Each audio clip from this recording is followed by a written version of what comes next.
Liking. We're more likely to say yes to someone we like, even if we don't fully agree with them. That's the principle of liking. It's a powerful psychological trigger that shapes decisions, often without us realizing it.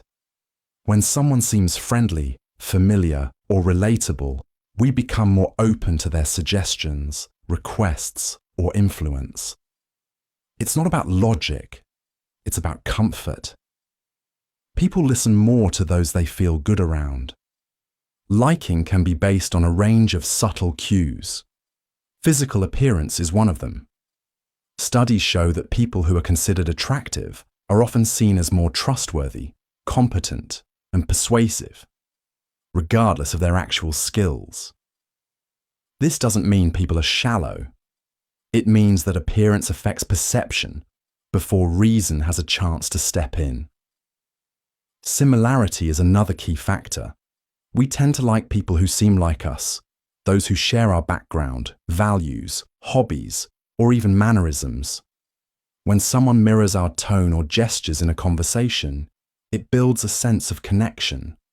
That connection increases the chances that we'll agree with them, support them, or let our guard down. Compliments also play a major role. Flattery, even when we suspect it's insincere, still works.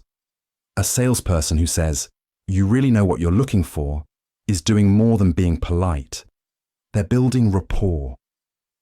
That sense of being seen or understood creates a warmer impression, which increases compliance later. In marketing, liking is everywhere.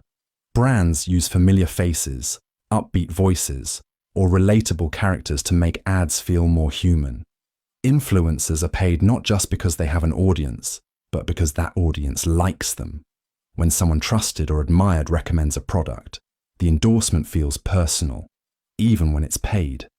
In darker uses, liking becomes a tool for manipulation.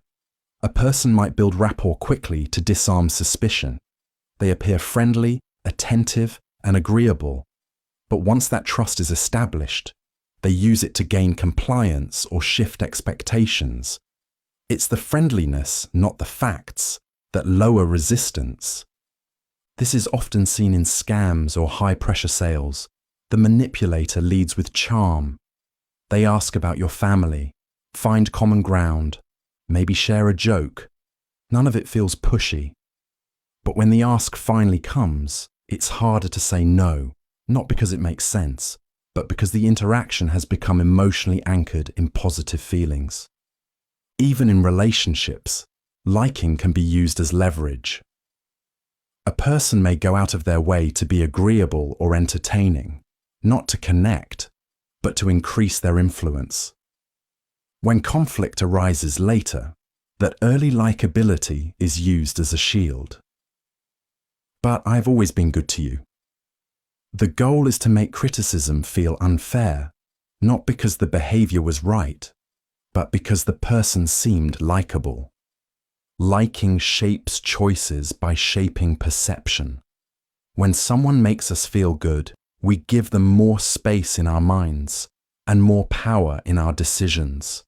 It's not just about who they are, it's about how they make us feel. And in the right hands, that feeling becomes a silent, persuasive force.